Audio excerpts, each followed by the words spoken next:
Hello guys, ഇന്ന് നമ്മൾ ഉണ്ടാക്കുന്നത് ഈസ്റ്റർ സ്പെഷ്യൽ അപ്പവും ബീഫ് കറിയും. ബീഫ് കറിക്ക് വേണ്ട സാധനങ്ങളൊക്കെ നമ്മൾ നേരത്തെ റെഡിയാക്കി വെച്ചിട്ടുണ്ട്.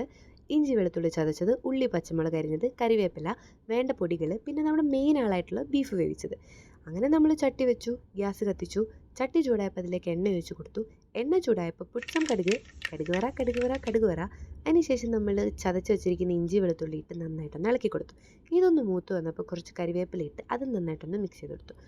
അതിന് ശേഷം നമ്മൾ അരിഞ്ഞു വെച്ചിരിക്കുന്ന ഉള്ളി പച്ചമുളക് ഇതിലേക്കിട്ട് അതൊന്ന് വഴറ്റി കൊടുത്തു. അത് ഏകദേശം ഈ പരുവാകുമ്പം ആവശ്യമുള്ള പൊടികളൊക്കെ ഇട്ട് നന്നായിട്ടൊന്ന് ഇളക്കി കൊടുക്കാം. ഇതിൻ്റെ പച്ചമണമൊക്കെ ഒന്ന് മാറി വരുമ്പോൾ നമ്മൾ വേവിച്ച് വെച്ചിരിക്കുന്ന ബീഫ് ഇതിലേക്ക് തട്ടി കൊടുക്കാം. ഇനി ഈ ബീഫും മസാലയും നന്നായിട്ട് ഇളക്കി പുരട്ടി സെറ്റാക്കി വെക്കാം. അതിന് ശേഷം നമ്മൾ കുറച്ച് കുരുമുളക് പൊടി ഇട്ട് കൊടുക്കുന്നുണ്ട്. ഇത് ഓപ്ഷണലാണ്, പക്ഷേ ഇട്ട് കഴിഞ്ഞാൽ നല്ല ഫ്ലേവർ കിട്ടും. അതിനുശേഷം വേണ്ടത്ര വെള്ളമൊക്കെ ഒഴിച്ച് ഇത് വേവാൻ വേണ്ടിയിട്ട് അടച്ചു വെക്കാം. ഇത് വേവുന്ന ടൈം കൊണ്ട് നമുക്ക് അപ്പം റെഡിയാക്കി എടുക്കാം. അപ്പത്തിനുള്ള മാവൊക്കെ നേരത്തെ അരച്ച് റെഡിയാക്കി വെച്ചിട്ടുണ്ട്.